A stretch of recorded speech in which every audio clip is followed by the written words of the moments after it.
আমার বন্ধুগণ, অথচ তামাম পৃথিবীর জমিনে যত মহামানব এসেছে, যত ধর্মগুরু পৃথিবীতে এসেছে, এদের ভিতরে শ্রেষ্ঠ মহামানব, শ্রেষ্ঠ জ্ঞানী যিনি, নাম তার মুহাম্মদ রাসূলুল্লাহ। জোরে বলা যাবে কি সুবহানাল্লাহ? শুধুমাত্র আমরা বলি না, অন্য জাতির মানুষ যারা দুই চারজন মূর্খ মানুষ বাদ দিয়ে উচ্চ শিক্ষিত হায়ার এডুকেটেড পারসন যারা স্বীকার করে, তারা মুহাম্মদ রাসূলুল্লাহ বিশ্বজ্ঞানী মহামানব ছিল। জোরে বলা যাবে কি সুবহানাল্লাহ? আমাদের সাম্রাজ্যের নলবাড়ি জেলার মোকালমা অঞ্চলের একজন সাহিত্যিক, নাম তার অশ্বিনী কুমার শর্মা। তিনি একটি কিতাব লিপিবদ্ধ করেছেন। কিতাবটার মধ্যে অনেকগুলো মহামানবের জীবনী তিনি লিখেছেন। সেখানে আমাদের নবীর জীবনী স্থান পেয়েছে। কিতাবটা আমি নিজে শো করেছি, দেখেছি। ওই কিতাবের মধ্যে অশ্বিনী কুমার শর্মা যা বুঝাতে চেয়েছেন বুঝলাম। উনি বুঝাতে চেয়েছেন তামাম পৃথিবীর জমিনে যত মহামানব এসেছে, তার ভিতরে সবচাইতে ধৈর্যশীল মহামানব যিনি, নাম তার মুহাম্মদ রাসূলুল্লাহ। জোরে বলুন সুবহানাল্লাহ। এটা কি আমরা কই? অন্য ধর্মের মানুষেরাও বলে। আমার বন্ধুগণ, শুধুমাত্র তাই নয়, জার্মানের একজন বিশ্ববিখ্যাত শিক্ষিত ছিলেন, উচ্চ শিক্ষিত মানুষ ছিলেন তিনি।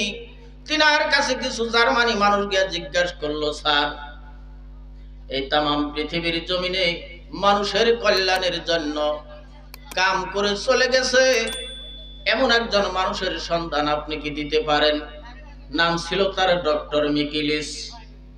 ডক্টর মিকিলিসের কাছে কিছু জার্মানি মানুষ গিয়ে জিজ্ঞাসা করলো, স্যার, এই তামাম পৃথিবীর জমিনে পৃথিবীর মানুষের কল্যাণের জন্য জ্ঞান অর্জন করে মানুষের কল্যাণের দায়িত্ব পালন করে চলে গেছে এমন কোন মহামানবের বিষয়ে কি আপনার জানা আছে নাকি? ডক্টর মিকিলিস বলল, ইয়েস, অবশ্যই জানি। বলে ওই মানুষটার নাম শুনতে চাই। ডক্টর মিকিলিস বলল, ওরে জার্মানিরা শোনো, তামাম পৃথিবীর মানুষের কল্যাণের জন্য জ্ঞান অর্জন করে মানুষের কল্যাণের দায়িত্ব পালন করে চলে গেছে তিনি হলেন মুহাম্মদ রাসূলুল্লাহ, মুসলমানদের ধর্মীয় নেতা। জোরে বলা যাবে কি সুবহানাল্লাহ? জার্মানি মানুষেরা বলল, স্যার, মুহাম্মদ একজন মূর্খ মানুষ হয়, জীবনে কোনোদিন স্কুল কলেজে যায় নাই, স্কুল কলেজের বারান্দা পর্যন্ত দেখে নাই। যেই মানুষটা স্কুল কলেজে লেখাপড়া করে না, সেই মানুষটা তো মূর্খ হয়। আর আপনি একজন মূর্খ মানুষের কথা বলতেছেন আমাদের কাছে বিশ্ববিখ্যাত জ্ঞানী। এটা মানতে পারবো না, মানবো না। কারণ মূর্খ মানুষ একজন বিশ্বের শ্রেষ্ঠ জ্ঞানী হতে পারে? পারে গো? পারে না। এটা বলতেছ ওরা, বুঝছেন? ডক্টর মিকিলিস জিজ্ঞাসা করলেন, আরে জার্মানিরা, তোমরা যদি মুহাম্মদকে শ্রেষ্ঠ জ্ঞানী হিসাবে বিবেচনা না করো, তাইলে তোমাদের শিক্ষার দ্বারা, জ্ঞানের দ্বারা এমন কোন মানুষের সন্ধান কি জানা আছে যিনি পৃথিবীর মানুষের কল্যাণের জন্য কাম করে চলে গেছেন, যিনি সর্বশ্রেষ্ঠ মহাজ্ঞানী? জার্মানিরা বলল, স্যার, অবশ্যই জানি। যিনি পৃথিবীর মানুষের কল্যাণের জন্য জ্ঞান অর্জন করে মানুষের কল্যাণের দায়িত্ব পালন করে চলে গেছে, তিনি মানুষের কল্যাণের জন্য নতুন নতুন যন্ত্রপাতি বানানোর থিওরি দিয়ে চলে গেছে, নতুন নতুন বস্তু আবিষ্কার করেছে। তিনি হলেন বিশ্ববিখ্যাত জ্ঞানী বিজ্ঞান স্যার আইজাক নিউটন। নামটা শুনছে তো পড়াই মানুষ, একজন বিজ্ঞানী আছে। তারা বলল, হ্যাঁ, অবশ্যই জানি। তিনি হলেন বিশ্ববিখ্যাত জ্ঞানী বিজ্ঞান, নাম তার স্যার আইজাক নিউটন। ডক্টর মিকিলিস বলল, রে জার্মানিরা, তোমরা যাকে বিশ্বের শ্রেষ্ঠ জ্ঞানী হিসাবে বিবেচিত করো, তার একটি থিওরি আমার এখনো মনে আছে, বলবো নাকি? জার্মানিরা বলল, অবশ্যই শুনতে চাই। ডক্টর মিকিলিস বলল, রে জার্মানিরা, তাহলে শোনো।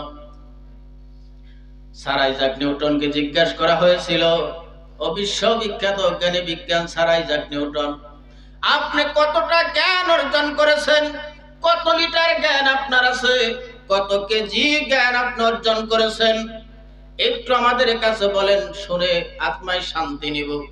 স্যার আইজাক নিউটন বলল, আমি জ্ঞান সমুদ্রের অতল তলদেশে ডুব দিয়ে পৃথিবীর মানুষের কল্যাণের জন্য জ্ঞান অর্জন করে মানুষের কল্যাণের দায়িত্ব পালন করা আমার পক্ষে সম্ভবপর হয় নাই।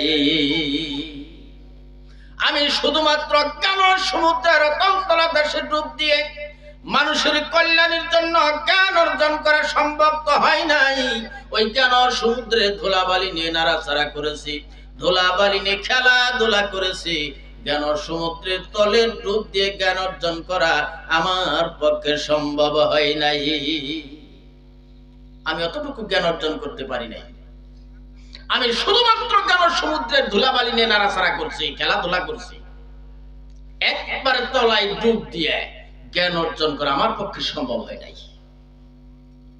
জিজ্ঞাসা করা হলো, বিশ্ববিখ্যাত জ্ঞানী বিজ্ঞান স্যার আইজাক নিউটন, তাহলে আপনার শিক্ষার দ্বারা, জ্ঞানের দ্বারা এমন কোন মানুষের সন্ধান কি আপনার জানা আছে যিনি জ্ঞান সমুদ্রের অতল তলদেশে ডুব দিয়ে জ্ঞান অর্জন করে মানুষের কল্যাণের দায়িত্ব পালন করে চলে গেছে? এমন কোন মানুষের সন্ধান কি আপনার জানা আছে? স্যার আইজাক নিউটন বলল, অবশ্যই জানি। বলে, সেই মানুষটা কে হতে পারে? স্যার আইজাক নিউটন বলল,